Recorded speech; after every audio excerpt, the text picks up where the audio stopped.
Well, thank you for watching another episode of the Jude 3 Project podcast. As always, I'm your host, Lisa Fields, the founder of the Jude 3 Project. And today I'm so excited to bring you a very special guest, Dr. David Daniels. Welcome, Dr. Daniels. Thank you. It's exciting to be on Jude 3. I'm glad we were able to get you on. I heard about you from an article that a friend sent me on the African roots of the Reformation, and I was like, oh my gosh, I never heard the way you articulated your thoughts about Luther and the Reformation and the African roots. And I was like, we have to get you on the podcast. So I'm glad you graciously accepted our invitation. For those who don't know who you are, can you just give a little bit of background? Sure. My name is Dr. David Daniels. I am the Henry Winters Luce Professor of World Christianity at McCormick Theological Seminary in Chicago. My area is church history, and I've been teaching at McCormick for 30 years. Awesome. Well, it's an honor to have you on the podcast with us again, as I previously stated. And you are, a good friend of the podcast, Dr. Charlie Date. So he was telling me how amazing you were. So I'm glad to finally connect with you. Well, he's doing an exciting job, not only in ministry, but also in scholarship. Awesome. So we're going to get to this article. What was the motivation behind that? Well, before I start there, you wrote it on the Reformation. For those who aren't familiar with what happened during the Reformation, can you just kind of give a general overview? Sure. Well, the op-ed piece is entitled "Honor the Reformation's African Roots," and it's 600 words, and it has literally gone around the world. Matter of fact, it is under a couple of other titles now and various websites. The Reformation is the beginning of the Protestant movement, in particular during the 16th century. It is, unfortunately, a schism, a breakaway of churches, particularly within Germany, Scandinavian countries, Switzerland, France, England, Romania, Hungary. And these churches no longer wanted to be under the Church of Rome, under the Roman Catholic Church, but they thought that there was a need to recover the New Testament gospel, the early church message, the apostolic message. And one of the key doctrines was the justification by faith. And that there was also a group of things that were the basis of it. One should focus on scripture alone, grace alone, faith alone, for the glory of God alone. And these sort of solas, these onlys, spurred this Protestant movement that had many leaders. Martin Luther is among the most famous, but also Zwingli within the Swiss places. There are Mennonites who lead. Menno Simon is a leader, and there's even women who are a leader. Recently, I heard about Caritas Perkheimer as one of the leaders that was sparking an interest, even though she remained Roman Catholic. Mm-hmm. And I think it's good that you said it was a schism, because when we think about Reformation, what actually happened, it should be known as the schism, not actual Reformation, because they left. My church history professor used to always point that out. So I'm glad you noted that. Right. But can I also say, though, that Luther and Calvin and Zwingli's, their original concern was to reform the church. They weren't seeking originally to break away from the church. That was an unfortunate consequence. But there's also reform currents within the Catholic Church that leads to the Jesuits, leads to a whole emphasis on theological education for the priests, leads to other reforms that are there. So really, there are multiple reformations. One is Catholic, one is Protestant. That's during the 16th century in Europe. Mm-hmm. That's very helpful. And so what inspired you to write this article in regards to honoring the African roots of the Reformation? Well, so far, there's been a number of studies that have focused on what I call the fascination of Europeans with Ethiopia.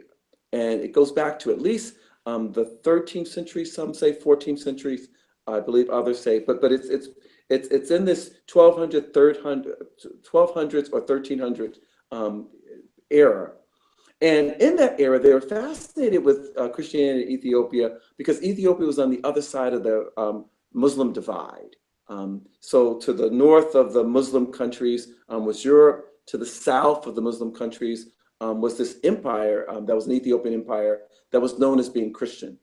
And so there was legends about this empire, a very pious emperor who was called Prester John, a large army, otherwise how could you keep the Muslims from conquering you, and a lot of gold. And so there's this quest to try to reach these Ethiopians so that they can be able to have access to the gold, to meet this pious king, and to find out about this great church. Well, there's studies that talk about Catholic, again, my word, fascination with Ethiopia all the way through the beginning of the 16th century. And so I wondered, is Martin Luther also caught up in that fascination, or is he somehow outside of it? And that's when I began to do the research to note that he was maybe as fascinated as other leaders at the time. So there's a person who's known for being key in the Renaissance, Erasmus of Rotterdam. He also has an interest in Ethiopian Christianity. Thomas More, a Catholic leader in England, also had an interest in Ethiopia. And Pope Clement VII also had an interest. So there's a number of people in the 16th century that have an interest in Ethiopia and Ethiopian Christianity, and Martin Luther just happens to be one of them. Mm-hmm. And how did his fascination play out in his ideas in his 95 Thesis? Okay, so now you get to my argument, which is just beginning to enter into a scholarly debate. And so maybe if you interview me 3 years later, I'll say that on my four major points, I've won one and lost two, or won one and lost three. So that's the scholarly debate by now. But this is my suggestion. This is my hunch. This is what I'm arguing for. So if I can, let me lift up 4 quotes that capture what I'm saying. Okay. So the first quote says, most of the time, this is Martin Luther writing, most of the time, when mention is made of the nations that are to be converted to Christ, the Ethiopians are singled out for mention. Second, for the Ethiopians denote those who have the ardent faith. Third, the people of the Ethiopians are said to be the church of the Gentiles. Fourth, and thus Ethiopian denotes the church of the Gentiles. 5, but the church is symbolized and called by the name Ethiopia. And he says this prior to the Reformation, but he also says this again in the 1530s. So what does it mean for a German monk who now is a leader in this emerging movement to break away from the Protestant church, from the Catholic Church, that prior to the Reformation and then during the Reformation, he says the church is symbolized and called by the name Ethiopia. Not only how many European theologians say that today, how many African-American preachers even say the church is symbolized and called by Ethiopia. Mm-hmm. So there's something here. And my suspicion is that because he understands, and this is, we now realize that the Ethiopian, let me backtrack. Historians say that the church in Ethiopia arrives around the 4th century. But Ethiopians thought, and some of the early church historians thought, as well as Martin Luther, that the Ethiopian church started in the 1st century. That in chapter 8 of the book of Acts, there's a story about an Ethiopian captain. We often call him the Ethiopian eunuch, but Martin Luther calls him Ethiopian captain. That the Ethiopian captain, when he got converted, he and others went to Ethiopia, returned to Ethiopia, and converted the kingdom of Ethiopia there in the time of the New Testament. So therefore, Martin Luther thought that the first kingdom in the world to convert to Christianity was Ethiopia. So even before Britain or Germany or Sweden even heard of Christianity, Christianity was already the state religion in Ethiopia. And then because Ethiopia is also within the Hebrew Bible or the Old Testament, they were known as people of faith, religious people that were there. And so therefore, when he says, but the church is symbolized and called by the name Ethiopia, is because Ethiopia is the kingdom that first converts to Christianity. Ethiopia is a place that has history of people who were faithful to God. Ethiopia is the place that he thought retained the Christian faith in ways that the Roman Catholic Church had not retained it by the time you get to the 16th century. So therefore, Ethiopia, he thought, had the Bible in the vernacular, meaning in the language of the people. So it's not in Latin or some religious language that people don't understand. We now know it really wasn't in the vernacular, but Luther thought it was in the vernacular. He said that priests could marry within the church in Ethiopia. He also thought that they were preaching the gospel because he thought they held on to it. They were the church that goes all the way back to the apostles, and that they held on to the faith in ways that the Roman Catholic Church had not. So he saw himself in a way, both understanding the church in Ethiopia as reflecting the church within the New Testament. And so it serves then as a forerunner in a way, but it also serves as a model, an exemplar of what he thought the church should be. Now, in a few minutes, I'll tell you where the caveats are. Mm-hmm. Oh, you could give us the caveats. Okay, so if I could also share with you a letter that has been translated, that he writes concerning in 1534. He meets a cleric of the Ethiopian church who's a deacon, which is sort of the first order of ordination, but he's not been fully ordained as a priest. And so the letter reads this way. This is dated in July of 1534. There has been with us in Germany the Reverend Michael, the Ethiopian, a deacon. Conversing privately with him concerning Christian doctrine, we have heard that he properly agrees with the symbol which the Western Church holds, and that he does not think differently about the Trinity than what the Western Church thinks.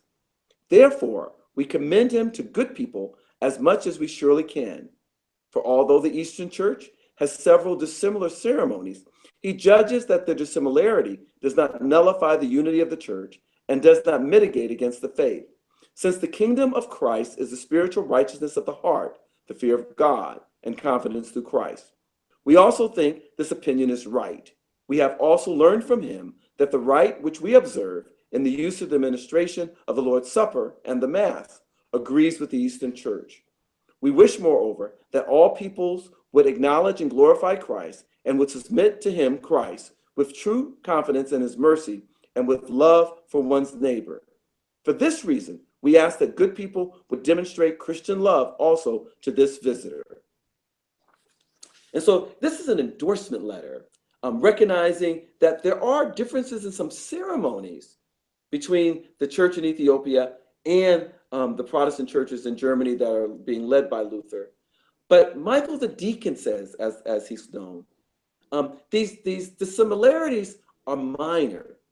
They do not undermine the unity of the church. What we hold in common is what's important.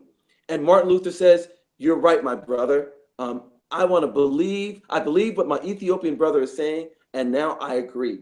And Martin Luther had like 16 articles of faith, and Michael the deacon said he agreed with all of them, even the ones that Martin Luther disagreed with this group associated with Zwingli, because Zwingli had a difference in understanding communion. The way that Michael the deacon argued, he and Luther agreed on communion. They needed to be of both kinds, meaning bread and wine, and how one interprets what happens in the communion.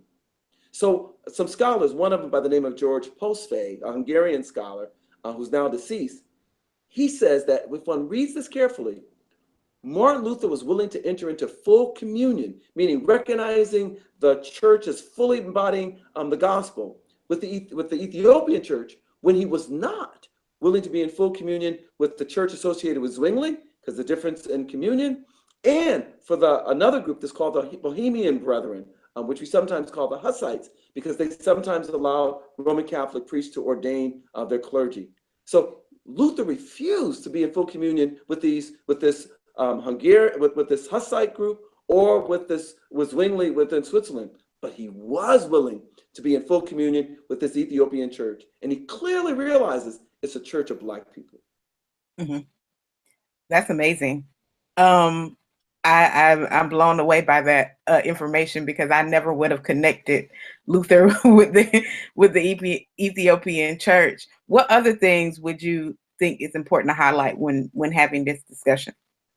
Well, here's some ramifications. So the first ramification for people who are interested in world Christianity is that the Reformation then, if I'm correct in my argument of both the role of Ethiopian Christianity and Luther's thought, is not merely a product of Western civilization in Europe.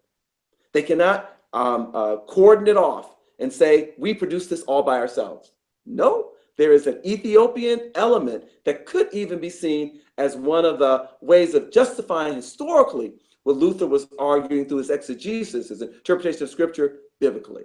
So that's number one. And that's a major game changer, because the Reformation is often only seen as an all-white, all-European affair that's produced by Western civilization. But if there's a forerunner of it in Africa, even though Africa as a continent is recognized, it's not necessarily called Africa at this time, but if it's in Africa, and Ethiopia in particular, that changes the way we understand the Reformation. And if this is correct, we should no longer write, teach, and talk about the Reformation, but only talking about Europeans. We have to introduce the Ethiopians into the conversation. Second is that this meeting with Michael the Deacon, which I don't think can be contested, it's there within the literature. Strangely enough, if one only depends on the English translations of Luther's works, it's not there. They haven't translated that letter yet. They have letters before that date, and they have letters after that date. But that letter is conspicuously missing. So for people who only rely on English, they don't even know it's there. They didn't even know it happened. Now, so this meeting that happens is very, very key, because not only is this casual meeting of no consequence, but Luther had a chance with his conversation with Michael the Deacon to test out what he thought about Christianity in Ethiopia. And to be able to say, my understanding of Ethiopia is not merely a figment of my imagination, but I have a clergy person who's confirming what I thought. Wow. That's a powerful confirmation of what he's saying. Next is that the church in Ethiopia is an Orthodox church. And consequently then, there's questions about the relationship between Protestants and the Orthodox churches. Most scholars see that Orthodox relationships with the Lutherans, at least, is not until around 1560. Well, this pushes the date up by 26 years. And instead of it being a Russian Orthodox or a Greek Orthodox or a person from Turkey, who he meets an African first, an Ethiopian first, to represent the Orthodox Church. That shifts everything around, and what does that mean? That's there.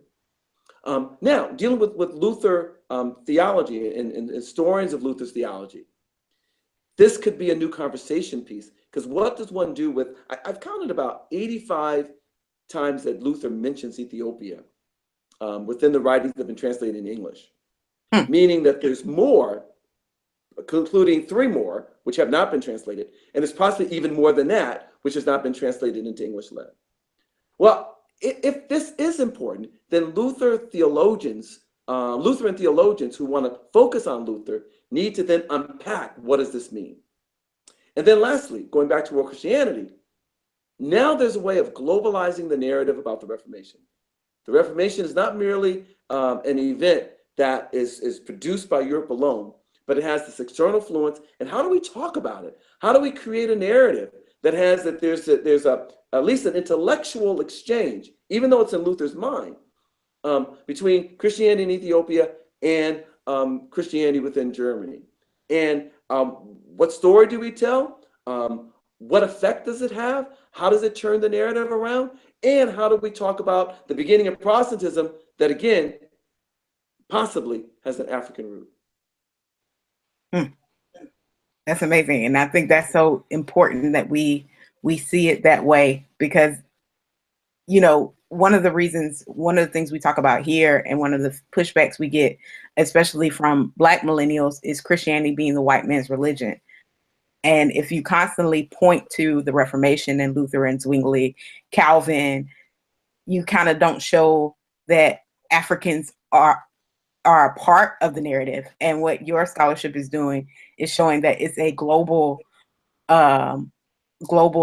conversation, and not just a European conversation, which I think is so important and so vital. I should also add, one of the problems we have, which we could help all generations, all around the world, including millennials, is that we misunderstand Europe of the 16th century. Europe of the 16th century, by some scholars, had between 100 to 200,000 Africans. Hmm. Most of them were in Portugal, some were in Spain, some were in Italy, what becomes Italy, and some were in England. But there was also some Ethiopian expatriate communities in Rome, in Venice, some say even in Florence, in Cyprus, in Jerusalem. And so we get this impression that Europe of the 16th century is a all-white gated community. Hmm. And it is not. It is a community with Africans floating around. And all the Africans there are not slaves. These Ethiopians are not slaves. There's some, one of the first Afro-Portuguese Roman Catholic priests to convert to Protestantism was a person by the name of Vicente Lusitano, who was a high-ranking priest who interacted with people in the Vatican. And so he's not some backwater priest. And he's the first person to convert to Protestantism that I found, who's Afro-Portuguese, but he's a Roman Catholic priest. He's educated. And there are Africans now, clearly we're dealing with the talented 10, but there are Africans who are poets. There's others who are professors within schools within Spain and Portugal. There's a seminary in Portugal among these Roman Catholics, seminary in Portugal that's training both Asians and Africans along with Europeans for missionary work within Asia and Africa. There are Africans within England. One scholar says that by 1600, there's 1,000 Africans in England. I'm sorry, there's 1,000, I believe, Africans in England. In London. They're marrying within churches. Their children are being baptized within those churches. Funerals are being held within those churches. And so one of the things we have to help people realize is that the reason why Shakespeare writes about Othello is not because he sees Othello in Africa. He talks about Othello because he can see Othello walking down the street in London. Mm. And so we have to help millennials to know that Europe is not all white in 1500s, but there are at least 100 to 200,000 Africans that live in Europe. Now, when you get to Germany, when you get to Sweden, you might only find 1 or 2 Africans maybe in the whole country. So they're closer to what the impression is. But there's people like this Michael the Deacon who it looks like is traveling around Europe sightseeing, just like people do in the 21st century, because he's curious. Whether he was going to visit Luther specifically, I'm not sure. There's one argument is that he was. Another argument is that that we're unclear. But for Luther to run into an African in 1534 is not sort of an exception to the rule on one hand for Europeans in general. Because if you lived in Lisbon, if you lived in Rome, if you lived in London, you could run into Africans every day. Wow. I think that's very helpful because I've never known that. So you definitely enlightened me today, because when I'm thinking of Europe, I'm thinking of all white, and then if there were Africans there, they were slaves. But now there were African slaves. There were Africans who were slaves in Portugal, but all Africans were not slaves. Mm-hmm. I think that's helpful because that changes the narrative of what you think about in the era, and them accepting Christianity under oppression versus accepting it freely in some spaces. Here's where we probably have to rewrite the narrative. So one, as a number of scholars have noted, and Gaylord Wilmore did this in his book, I think it's called Black Religion, Black Radicalism. His first edition, he had Christianity started within North America during slavery. But then he realized that's historically inaccurate. So by the time he gets to, I believe, his third edition, he talks about Christianity within North Africa and Ethiopia in the early centuries. And so we need to tell that part of the story, that Africans were part of the New Testament church from the very beginning. They're not, the Swedes come late, the British come late, the Germans come late, the Russians come late, but the Africans don't. Mm-hmm. The second thing we need to know, that by the time you get to the end of the 1400s, that a year or so before Christopher Columbus stumbles upon the Americas, Christianity enters into West Central Africa and the Kingdom of Congo. And the King of Congo embraces Christianity on his own. There's no military, there's no Portuguese colonialism. He's interested in this faith of these new people, and he embraces it on his own. And not only does he embrace it on his own, but it begins a multi-generational history of Christianity within that region that goes all the way up to the 1700s. And one of the things his son does, King Afonso, is that he wants Congolese priests and a Congolese bishop. So they're Roman Catholic, but he ends up convincing the Pope to write an exception to the minimum age. I can't remember if the minimum age is 30, but his son is younger than that. And his son is not only trained to be a priest, but his son is consecrated a bishop by 1520. They open up schools in the Congo. They have opened up churches and chapels. This is all in the 1500s. So this is before Plymouth Rock, Jamestown, and the founding of what becomes United States. Over 100 years before, they're already doing that. So we have to let the millennials get a sense of the accurate part of the story, broaden it beyond just focusing on Europe, and realize that some of these Christians then that are traveling within Europe at this time are Congolese Christians whose families, by the time you get to 1517, have already been Christian for over a generation. And then just to go beyond what our topic is today, that among the enslaved Africans that reached the Americas, there are a group of them that are Muslim, maybe 10%. But there's another group of them that are Christian coming from Angola and the Congo that could be 5 to 10%. And they will show up practicing the faith, going from places like Brazil and Ecuador to the Caribbean, to Virginia, and to New York, all before the 1700s. Wow.